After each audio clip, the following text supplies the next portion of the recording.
अब हम उस खबर की बात करेंगे जो कि एक बार फिर से 32 साल पुराने उस काले दिन की याद दिलाती है जब मुंबई में 12 मार्च साल 1993 में सीरियल बम ब्लास्ट हुए। अब इन बम धमाकों को लेकर मशहूर वकील और हाल ही में राज्यसभा के लिए नॉमिनेटेड उज्जवल निकम ने किया।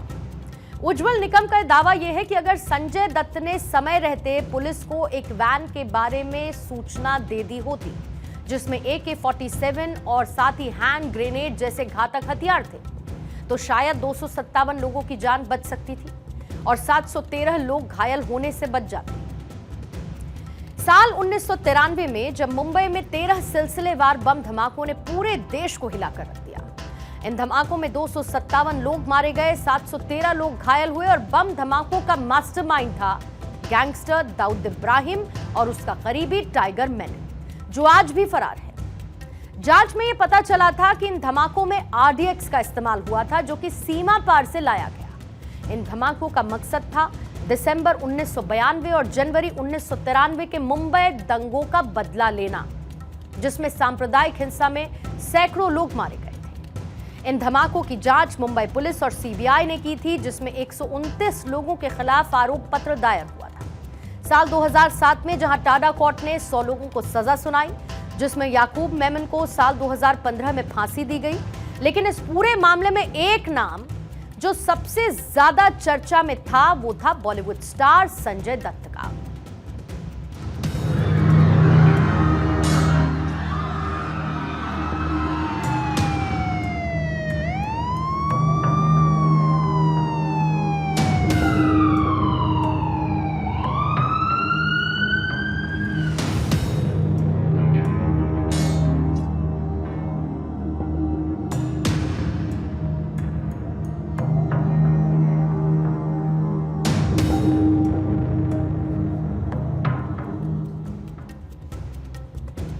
उज्जवल निकम जो कि साल 1993 के मुंबई बम धमाकों के मामले में विशेष सरकारी वकील थे, उन्होंने हाल ही में एक टीवी चैनल को दिए गए एक इंटरव्यू में कहा कि अगर संजय दत्त ने उस वैन के बारे में पुलिस को सूचना दी होती जिसमें AK-47 और हैंड ग्रेनेड थे तो शायद मुंबई बम धमाकों को रोका जा सकता था।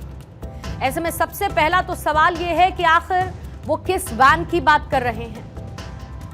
उज्जवल निकम के मुताबिक 11 मार्च साल 1993 को, यानी कि धमाकों से ठीक एक दिन पहले, दाऊद इब्राहिम का गुर्गा अबू सलेम एक वैन लेकर संजय दत्त के घर पहुंचा था।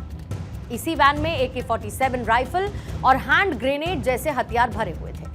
संजय दत्त ने इस वैन से कुछ हथियार लिए, लेकिन बाद में ज्यादातर वापस कर दिए और केवल एक AK-47 राइफल अपने पास रखी। उज्जवल निकम का कहना है कि अगर संजय ने उस समय पुलिस को सूचना दी होती तो पुलिस जांच शुरू करती और शायद 12 मार्च के धमाके टाले जा सकते थे। संजय दत्त का नाम इस मामले में तब सामने आया जब जांच में यह पता चला कि उन्होंने अबू सलेम से हथियार लिए थे। संजय ने बाद में DCP कृष्णा लाला बिश्नोई के सामने यह कबूल किया कि उन्होंने अपने परिवार की सुरक्षा के लिए दाऊद के भाई अनीस इब्राहिम से संपर्क किया था, क्योंकि साल 1993 के दंगों के दौरान उनके पिता सुनील दत्त को धमकियां मिल रही थी। संजय ने बताया कि अनीस ने उन्हें हथियार दिए ताकि वो अपने परिवार की रक्षा कर सकें। हालांकि इसके बाद संजय दत्त को गिरफ्तार कर लिया गया था। साल 1993 के अप्रैल महीने में संजय दत्त को टाडा के तहत गिरफ्तार किया गया। साल 2006 में टाडा कोर्ट ने संजय को आतंकवादी गतिविधियों के आरोपों से बरी किया, लेकिन आर्म्स एक्ट के तहत अवैध हथियार रखने का दोषी पाया। इसके बाद साल 2013 में सुप्रीम कोर्ट ने उनकी 6 साल की सजा को घटाकर 5 साल कर दिया। संजय ने यह सजा पुणे के यरवदा जेल में पूरी की और साल 2016 में वो रिहा हो गए। उज्जवल निकम ने आज ये भी कहा कि संजय दत्त ने कभी AK-47 से गोली नहीं चलाई और उन्होंने हथियार को सिर्फ इसीलिए रखा क्योंकि उन्हें हथियारों में इंटरेस्ट था। इसके साथ ही उन्होंने संजय दत्त को सीधा साधा और निर्दोष भी बताया, लेकिन कानून की नजर में उनकी चुप्पी एक अपराध थी, ये भी उन्होंने कहा। ऐसे में अब सवाल यह है कि क्या सच में वाकई संजय दत्त की चुप्पी ने 257 लोगों की जिंदगी छीनी? संजय दत्त ने खुद स्वीकारा कि उन्होंने अबू सलेम से हथियार लिए, लेकिन क्या वो उस वैन के पूरे मकसद, उसके मोटिव से वाकिफ थे? जांच में साफ हो चुका है कि संजय दत्त का इरादा आतंकी गतिविधियों में शामिल होना नहीं था। फिर भी उनकी चुप्पी ने पुलिस को एक लीड मिलने से रोक दिया था। अगर संजय दत्त ने पुलिस को वैन की जानकारी दी होती तो शायद अबू सलेम और उसके नेटवर्क तक पहुंचा जा सकता था। दूसरी तरफ हमें यह भी देखना होगा कि उस समय मुंबई पुलिस और खुफिया एजेंसीज क्या कर रही थी। साल 1993 के दंगों के बाद शहर में तनाव था और खुफिया जानकारी की कमी से धमाकों को रोकने में नाकामी नजर आई। क्या केवल संजय दत्त की सूचना पर पूरी साजिश रुक सकती थी? ये एक बड़ा सवाल है। तीसरी बात, उज्जवल निकम का बयान सनसनीखेज है, लेकिन क्या यह पूरी तरीके से तथ्यों पर, फैक्ट्स पर आधारित है? धमाकों की साजिश में सैकड़ों लोग शामिल थे और आरडीएक्स जैसे विस्फोटक सामग्री पहले ही शहर में पहुंच चुकी थी।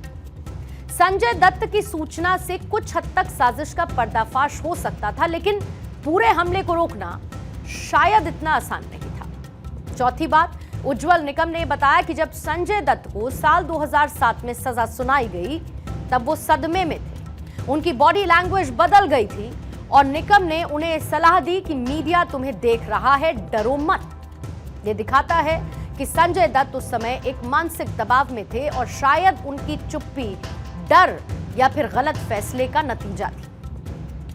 उज्जवल निकम का संजय दत्त को किया गया दावा एक नई डिबेट को जन्म देता है। संजय दत्त की चुप्पी निश्चित तौर पर एक गलती थी, लेकिन क्या वो अकेले जिम्मेदार थे?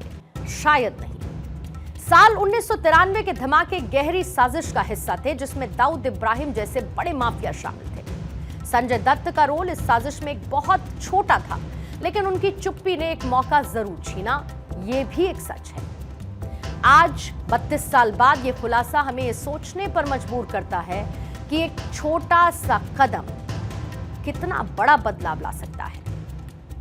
अगर संजय दत्त ने उस दिन पुलिस को फोन कर दिया होता तो शायद मुंबई का इतिहास कुछ और होता, लेकिन जैसा कि हम जानते हैं कि इतिहास अगर और काश से नहीं बदलता। जो हो चुका है उसे सुधारा नहीं जा सकता। इतिहास से सीखकर वर्तमान में उसे एग्जीक्यूट करके भविष्य को बेहतर जरूर किया जा सकता है। इसी खबर के साथ 9 PM स्पेशल में फिलहाल रुकेंगे एक छोटे से ब्रेक के लिए, लेकिन ब्रेक पर जाने से पहले आज का प्रेरक विचार। जीवन में सिर्फ नोट इकट्ठा करने के बारे में ना सोचें, क्योंकि ये तो अक्सर बदल जाते हैं। जीवन में आप दोस्त इकट्ठा करने के बारे में सोचें, क्योंकि ये पुराने होकर भी चल जाते हैं।